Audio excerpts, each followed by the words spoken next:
Présidence de la République. Nouvelle nomination aux hauts emplois de l'État.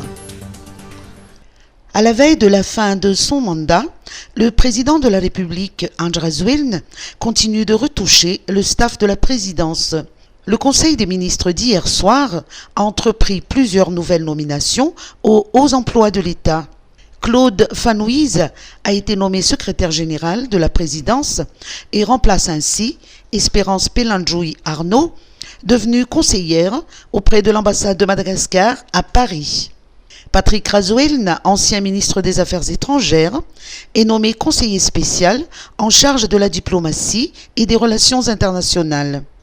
Le docteur Vaina Baumiafs Raarnirin, ancienne ministre de l'Environnement et du Développement et ancienne directrice de cabinet civil du président de la République, devient conseiller spécial en charge des affaires économiques et de la relation avec le secteur privé. Enfin, Tinarvelu Razafmaïf, ancien ministre de l'Intérieur et de la décentralisation, est nommé conseiller spécial chargé de la gouvernance et du développement local. Le retour de Freddy. 10 décès et 3 disparus. Le retour du cyclone Freddy a causé d'importants dégâts à Madagascar.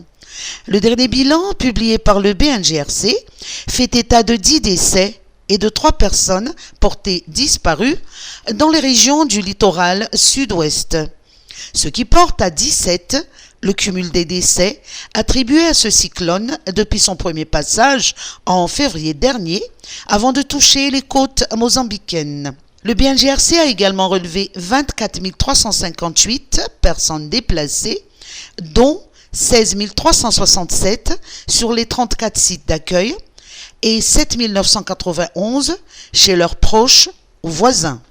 En outre, 5 938 cases d'habitation sont toujours sous les eaux et 5 500 autres ont été endommagées ou détruites.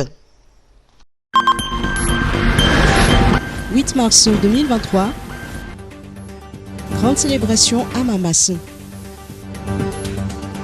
À Tananarive, le Stade Barréa de Mamas a accueilli aujourd'hui la célébration de la Journée internationale des droits de la femme sous le haut patronage de la première dame Mial Razuel. Une journée placée sous le thème « Une fille éduquée, une femme autonome, garante du développement durable ». Le défilé des associations féminines issues de toutes les régions ainsi que des représentantes des institutions et organismes non gouvernementaux a été le point d'orgue de cette cérémonie. Au total, 600 associations ont participé à cette grande parade avec la présence du président de la République, András Wiln. Les femmes méritent amplement d'être honorées pour leur force, leur abnégation et leur résilience et chaque femme mérite le respect, a déclaré le chef de l'État à cette occasion. Il a également réitéré son soutien indéfectible à la promotion des droits des femmes, tout en soulignant le rôle important de la gente féminine dans le développement du pays. Pour sa part, Mial Razuel a rappelé que la femme est le pilier de la société et une actrice incontournable du développement. Éduquer une fille, selon elle, c'est comme éduquer un pays et seule l'éducation permet d'autonomiser et d'émanciper chaque femme. Elle a insisté sur le fait que la femme du XXIe siècle occupe une place prépondérante dans la communauté malgache.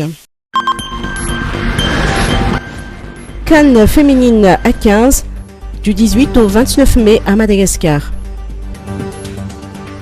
Madagascar organisera le dernier carré de la Coupe d'Afrique des Nations féminines à 15 du 18 au 29 mai prochain, a annoncé la Fédération malgache de rugby. Les Ladies Maquis ont obtenu le ticket pour cette phase de la compétition grâce à leur victoire face au Sénégal et à la Tunisie l'année dernière à la phase qualificative. À présent, dans ce tournoi, Madagascar jouera contre le Cameroun, le Kenya et l'Afrique du Sud. L'équipe championne représentera l'Afrique à la Coupe du Monde catégorie B. Madagascar entame depuis le début de l'année sa préparation pour les échéances internationales. Nos rugby women sélectionnés effectuent 3 séances d'entraînement par semaine à Indotapénac.